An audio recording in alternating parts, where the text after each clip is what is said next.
Thanks, folks, and I appreciate the opportunity to be here. So, just to one little thing that Brent said at the end, you know, on free votes, and you weren't in the House yesterday, and there was a private member's bill vote on e-petitions, and it passed because 8 or 10 Conservative MPs voted for it. It was an NDP, I think, an NDP motion. So we do allow way more free votes than the NDP, and you know, Brent acknowledged that. I put together some folks, some notes, mainly I think to maybe just provoke some thought and some questions. But if you substitute Canada for America, Thomas Jefferson was right when he said, "We in America, read Canada, do not have government by the majority. We have government by the majority who participate." And clearly that's you folks. So thank you for participating, because as Pericles said, just because you don't take an interest in politics doesn't mean politics is not going to take an interest in you, and I think everybody in this room knows that. And as Plato concluded, I sound like James Rajat here, quoting Plato and Pericles.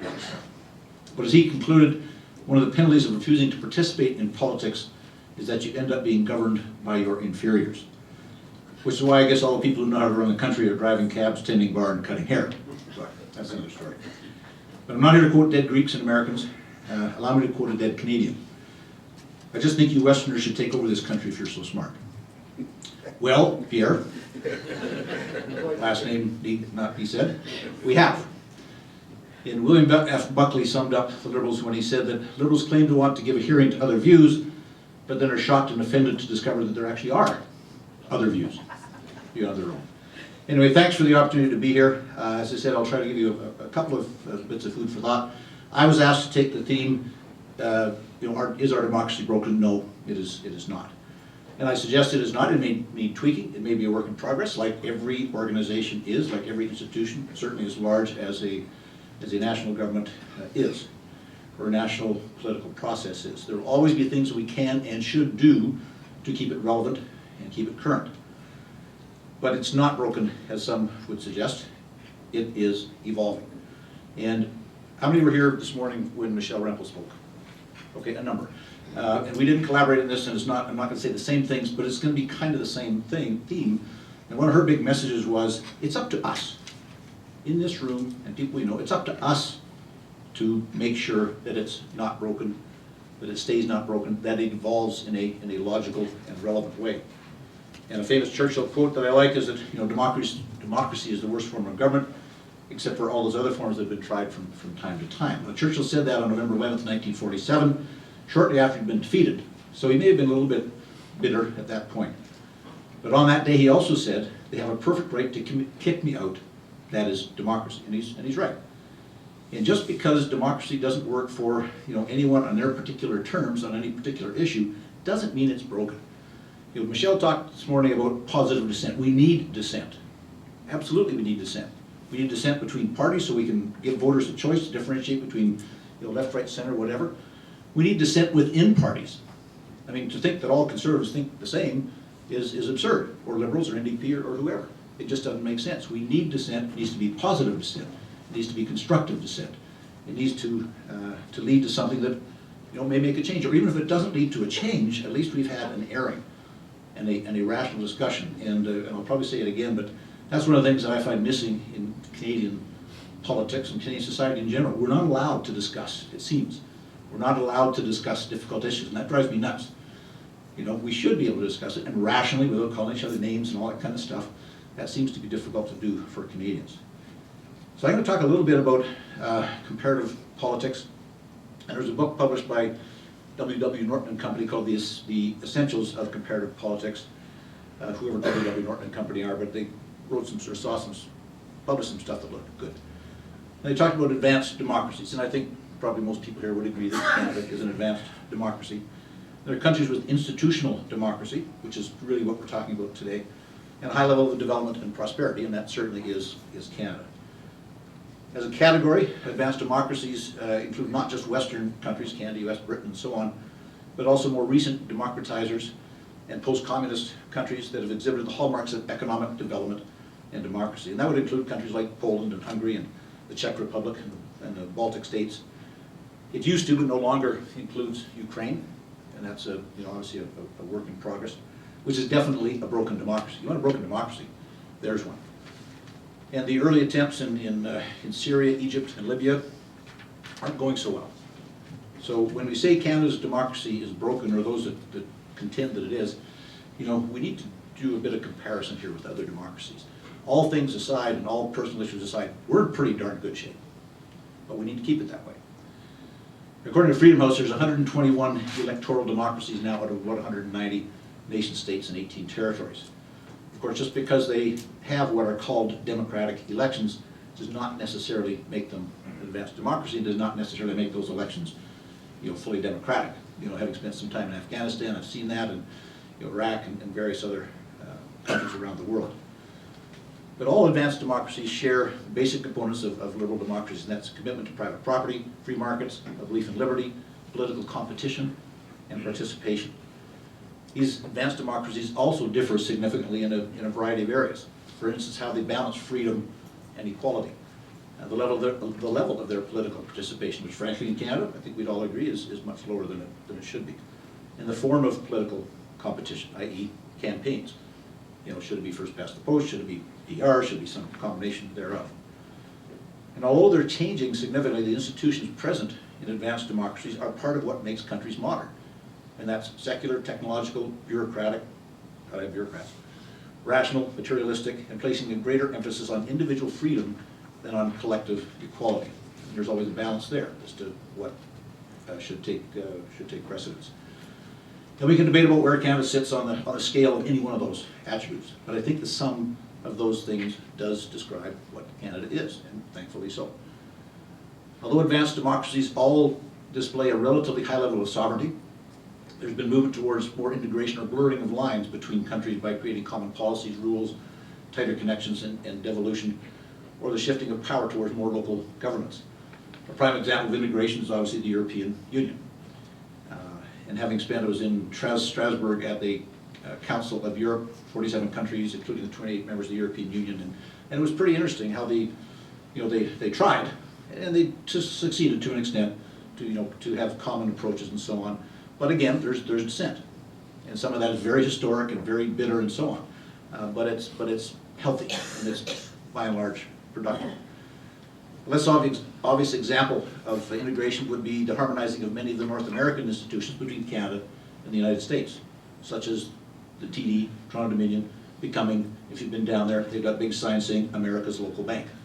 I'm not sure that Americans know what TD stands for. Another would be the harmonization of many of our defense and security arrangements, such as NORAD, various cross-border cooperation measures that we have, the kinds of things that drive people like Maud Barlow crazy. And if we can drive Maud Barlow crazy, well, I shouldn't say that. But I'm for that. Does that make Canada's democracy weaker because we've got closer ties with the U.S. and we've got closer integration and coordination? I don't think so. In fact, it may sharpen our senses to ensure that while we do enjoy a favored relationship overall with the United States, with our American partners, Keystone XL aside, we are careful to differentiate ourselves in our Canadianism. A recent example of devolution of power in Canada is the agreement between Canada and the Northwest Territories to devolve more powers and direct control to the government in Yellowknife. And that's a step forward. I think eventually there'll be a lot of things to happen yet, but to eventually take the territories to provincial status. A second challenge to traditional state sovereignty has been the tug of devolution from below. And many political leaders in advanced democracies are concerned about public distrust of state power. We see that in Canada, and advocate devolution to bring government closer to the public. And as with integration, there's critics of increasing devolution, as it may contend to polarize the society or undermine the capacity and autonomy of the central state. And we can all argue about how much autonomy the central state should have. That's a fair conversation. In the current Canadian federal political context, such a tug from below may in fact be the Reform Act. What we've been talking about a lot today, I'm sure, not having been here. The question is, who is tugging on whom? Do they have a clear view of where they want to go or might wind up? I'll talk about the Senate in a minute. When you talk about the elected Senate, great idea. Have we thought it all the way through as to all the implications of that? Democracies share a number of things. They share governments based on the decisions of the majority, either directly or indirectly.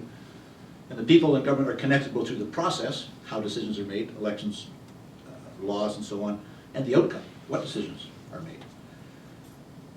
Pericles had a few ideas, back to the Greeks, about the characteristics of democracy, and that was rule by the people, equality under law, pluralism, i.e. respect for diverse viewpoints, the idea of private domain, private property, and a high enough standard of living to secure people's happiness. You know, if you go to countries, you know, some of the poorer countries in the world, the folks aren't very happy. And the governments don't tend to be very stable because they are PO'd that they don't have what they know they should have.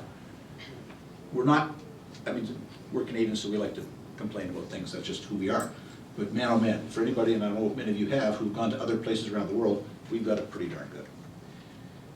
So people in government are connected through free and fair elections, through access to government officials, and I think, again, in Canada, we've got a pretty good record of that, through the types of policies enacted. Some popular, some not so popular. So democracy means two things. It means procedures, how we get to where we're going, and substance. You know, what decisions we're making and what it leads to. So there's 5 dimensions I want to examine quickly. One is participation, how people select their government officials and express policy preferences. And we've talked about things like recall and all that kind of stuff. But basically, who is franchised? Who votes? In Canada, you know, we've evolved through a number of stages that, you know, obviously anybody 18 years of age or older who is a citizen. Sometimes people who are 18 years of age and older who aren't citizens, but that's another issue. And, you know, what issues are subject to popular vote? And that comes back to some of the things perhaps in the Reform Act. You know, who should be calling the shots on who hires or fires a party leader, potentially a prime minister?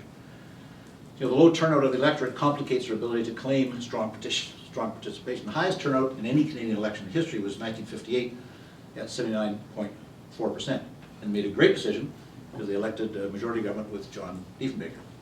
The lowest turnout was in 2008 at 58.8%, which is pretty pathetic. So is that a threat to democracy? Maybe.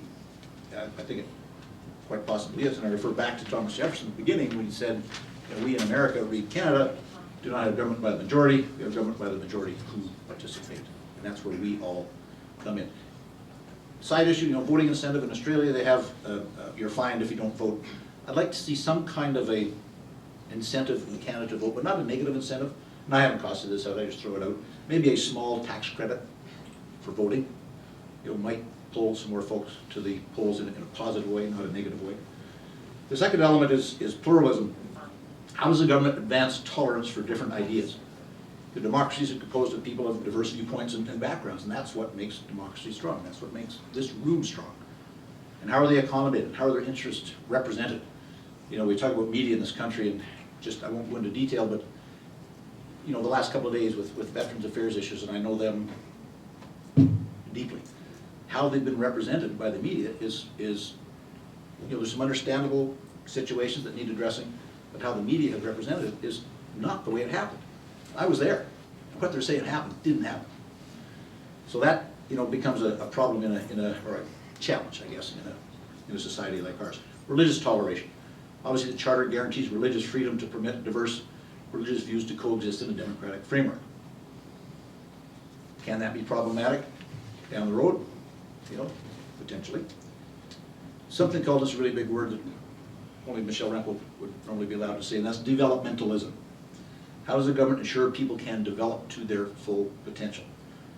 You know, it's about political socialization, the process by which citizens learn basic political values and beliefs, which enables them to act in the political system. Now, we've all grown up, I assume everybody is here today because they are politically active, politically concerned, probably grew up that way for most of you, you know, in your parents' homes. You know, the sources of that socialization are obviously family, friends, political leaders, schools, interest groups, that sort of thing. And a lot of people, you know, I've talked to, and I know Brent's talked to many as well, they will say, I vote, fill in the blank, because that's the way my parents voted. Is that the best reason to vote, fill in the blank? No, it isn't, but, you know, that's the way it is. So we have an important role, and, you know, if you believe in conservatism, and I suspect you mostly here do, then it's our role to promote that amongst our family and friends and kids and so on. Now that doesn't mean the democracy is broken at all. If that were so, you know, people voting the way their parents voted, et cetera, et cetera, if that were so, then the democracy has been broken for, you know, 150 years. So that's not a measure. You know, there's an old saying that if you're not liberal at 20, you have no heart. And if you're not conservative at 40, you have no brain. And I think that still pertains. The fourth element is protection. How does the government ensure democratic values are protected? And how does it balance the need for liberty with counter pressures for order and security? You know, whose notion? Everybody has a different notion of balance. You know, does security trump liberty? You know, you might get a different answer. You will get a different answer in the United States. You will get here for reasons of experiences they've had and that we haven't had, certainly to the same extent. So it's always going to be comparative. You know, challenges for democracy. You know, democracy can never guarantee, or sorry, can never provide absolute protection from government control, because even in Canada, no rights are absolute, and that's spelled out in the Charter. No right is absolute. If there is a reason that that right can be suspended or modified or tempered, then that is possible in any democracy. You know, wartime fears drive majorities to pass laws that restrict or even criminalize unpopular minorities. And we've had lots of experiences in Canada with that. The Italians, Japanese, Ukrainians, Austro-Hungarians at various times in our history. And the last one is performance. How well does the government serve its citizens' material needs? Because that's what most folks are looking at. What are you doing for me? And we can compare democracy in terms of socioeconomic factors, but despite our complaining, and as mentioned before, you know, after all, in Canada, we are pretty darn well off. Is our democracy broken? No. Is our democracy messy? Absolutely. It is. And it probably always will be. Just like every other democracy. Probably, I don't know, maybe lots of messy democracies around the world. The Prime Minister was just in Israel. Israel has a pretty messy democracy. But it's a vibrant, strong, I mean, it's the only one in that whole area, obviously. And it's messy for a bunch of reasons. It's messy because they've got things, and I'm not saying this is a bad thing. It's messy because they have things like proportional representation, which guarantees perpetual minority governments and coalitions that have to, you know, race around and coordinate and cooperate and so on. Is that a bad thing? No, that's not a bad thing. Is it a good thing? Well, it can be. It can also be difficult to have, you know, sustained, stable government. You know, and I talk to Americans, and they, and many of you do too, and they look at us and say, I've had many of them say to me, God, I wish we had your system. You know, it's messy, but we can actually get things done. In the States, and I think we all pay attention to what goes on down there to an extent, you know, you've got this going on all the time. It's virtually gridlock all the time. It's very difficult to get anything done down there. And we've evolved. You know, from 1867 to the Statute of Westminster in 1931, to Diefenbaker's Bill of Rights in 60, to the Charter of Rights and Freedoms in 82, and maybe the Reform Act in 2014. I don't know. The next evolution, I hope, will be the Senate. I don't know if we've talked about that yet today. You know, we've been trying to reform that for 8 years with no help from anyone except the province of Alberta. Way to go. You know, we've got to question the Supreme Court on questions of reform or abolition. You know, the elected Senate, you know, a big chunk of people in this room are old reformers, and I'm an old reformer. You know, I'm becoming more concerned about the concept of elected Senate, because we're not just going to have liberals and conservatives. We're going to have Greens and Dippers and Bloc and Independents, and this can be a mishmash. And I'm a little concerned that we may be sitting, and if they're elected, they're going to want real power, obviously. And I'm a little concerned that we may be setting ourselves up for something like, you know, House of Representatives and the Senate in the U.S. So you know, we need to think this all the way through. And I throw out a suggestion that you know, people much smarter than this than me, like John Williams out there, is the House of Lords model, or what I understand the House of Lords model to be in the UK. And that's, you know, taking people who have had distinguished careers in whatever, and who don't need the job is the important thing, and putting them there for 8 years. Let it be truly a house of sober second thought. Don't pay them a salary or benefits. Pay them a decent per diem when they're actually doing something. And don't let them interfere with legislation. But let them be truly a house of sober second thought and an advisory to whichever government. I mean, Trudeau made a move the other day, which the Prime Minister summarizes by saying, you know, instead of unelected Liberal senators, we will have unelected senators who are Liberals. I don't think there's going to be much difference. So those kind of discussions, like the future of the Senate, the Reform Act, maybe proportional representation should be healthy debates that we should not be afraid to have. Just like we should not be afraid to debate other difficult issues that we're afraid to talk about. Democracy doesn't work for everybody all the time. That's where leadership comes in. Leaders have to lead. Leaders have to make decisions. Sometimes, and I don't agree with everything we do, I don't agree with everything the Prime Minister does. There's a difference between agreeing with and supporting. I'll air my disagreements in, as I've done with him personally. I'll air them in caucus. But when the door's open, unless it's something so fundamental that I just can't live with it, then I will support it because I am part of that team. I don't have to like it all the time, I don't have to agree with it all the time, but we are part of a team. And that doesn't mean Canada's democracy is broken, because we are still the envy of the rest of the world. We will continue to evolve, but it's up to us in this room and all Canadians to ensure that evolution continues, and that we all have a say in the outcome. And to me, that's democracy, and our democracy needs work. It will always need work, but that's democracy, and on balance, we're just fine. Thank you.